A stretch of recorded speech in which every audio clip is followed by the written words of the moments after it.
This is great. Did you see this where Katie Porter? It's amazing. I don't think there's anybody who does this better than her, frankly, in terms of these committee hearings. I don't know. If it wasn't for the ability, if she was, like if she was in media, like no one would ever go on her show because they would be afraid to. She was at the House Oversight and Reform Committee. She is looking at the price hike for Revlimid, which is a cancer drug. And it's a fairly common cancer drug, right? It's like one of these drugs that's been out there for a while. And the drug companies realize, like, wait a second, we can jack up the price on this. And she has one drug company. What's that? One drug company. Right. One drug company. It's a, what do they call, I can't pronounce it. Celgene, I guess it is. Celgene. And she has the CEO, Mark Alice, come in front of her committee. It's all by Zoom, of course. And listen to this exchange. It's fantastic. Do you know what this number is? Does it ring any bells? But I think you're referring to my compensation in some way. Yeah, well, in some way. This was your compensation in 2017 for being CEO of Celgene, and that's a lot of money. It's 200 times the average American's income and 360 times what the average senior gets on Social Security. Now, of that 13 million, about 2.1 million came from your company hitting yearly earning targets. And more than half of the bonus formula was based on those targets. Any increase in the price of Revlimid would also increase your bonus by increasing earnings. Isn't that right, Mr. Ellis? If revenues increased and expenses did not, then earnings would be enhanced. Thank you. Mr. Ellis, in fact, the Oversight Committee found that if you hadn't increased the price of Revlimid, you wouldn't have gotten your bonus. Mr. Ellis, do you know how much you personally received in bonuses over 2 years, the last 2 years, just because Celgene raised the price of this one drug, Revlimid? I receive very generous compensation, but I don't know the exact number that you're referring to. In fact, you personally received $500,000 personally just by tripling the price of Revlimid. So to recap here, the drug didn't get any better. The cancer patients didn't get any better. You just got better at making money. You just refined your skills at price gouging. And to be clear, the taxpayers spent $3.3 billion on Revlimid. That's the way it works. That's the way it works. And of course, that money that he gets in the bonus form, incidentally, ladies and gentlemen, a lot of times what they'll do is they'll get that in the form of in form of stock options, and it's taxed at a different rate. It's taxed at a different rate than wages. And of course, in terms of payroll taxes, he's done after the first 110,000. So that leaves him $12 million, roughly $880,000 of pay that is not subject to the payroll tax. So that's pretty good. Why doesn't everybody just do that? What she's doing, like it is so effective. That's the thing, is like what she laid out there is not actually all that complicated to lay out. Those are like public numbers. She showed that there wasn't any improvement in the treatment, and it's known knowledge that it's the most expensive drug for Medicare and Medicaid users in the country. So, I mean, it's baseline work. Yep.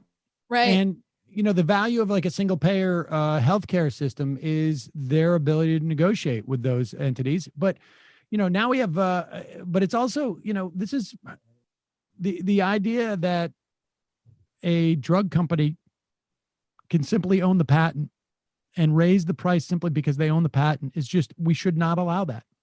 We have the ability as a society to decide, like, look, when you're dealing with these, we do it with utilities.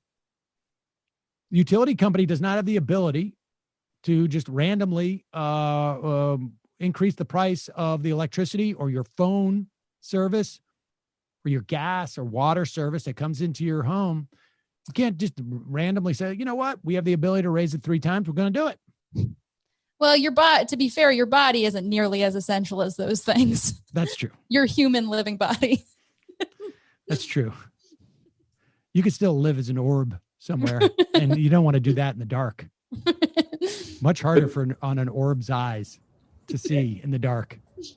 Another quick point about Porter and this strategy that David Dayen pointed out the fact that this is a woman who represented a formerly safe Republican suburban district that's fairly wealthy, and now she is running for re-election, does not have any sort of challenge, really, any sort of legitimate challenge against her seat. She's pretty much locked it in for now. Mm. The point is that politically speaking, you do not pay a price for going after people like this. In fact, it strengthens you.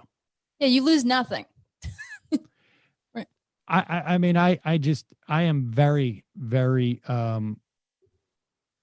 anxious to see the current Democratic leadership make way for the generation of Democrats in Katie Porter's class. You made the point a few weeks ago, Sam, that Republicans put whoever is most effective to the front of the line to run their committees. Do you see that happening at any point in the Democratic order, or is that something that you feel just mostly hopeful about? Or I think that's conceivable. I think once a younger generation of Democrats gets into office, one that is not so ossified, not simply because of their age, but in terms of how long they've been there. I think people who are more concerned, who are doing this because they have a political project, right? I mean, I think that's really the bottom line, is that now I don't know if that's something that has changed. I don't know if 30-year-old first year, second year Congressperson Nancy Pelosi came in with a different perspective than, say, AOC or Katie Porter, just, as an example.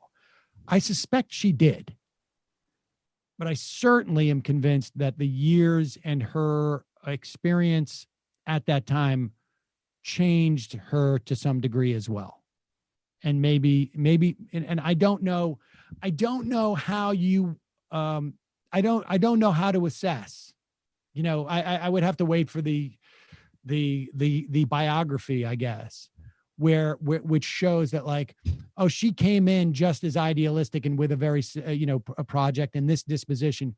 And when she came in and, they got crushed, McGovern and through those years, it had a lasting impact on her, et cetera, et cetera. Ryan Grimm's book, Nancy and Me. Yeah. Well, Ryan Grimm's book sort of outlines this a little bit, that they were tried by fires in the early 90s and still a huge hangover from McGovern at that time. And I don't know, but my suspicion is that politicians who come of age now have a fundamentally different sort of agenda and incentive structure than politicians who came of age 30 years ago. And I'm talking specifically within the Democratic Party, and probably to a certain extent in the Republican Party, except for it's just gone on a certain trajectory. In the Democratic Party, I think it's gone in the opposite direction. And I think that's a good thing. I think we just can't get there early enough, frankly. Right.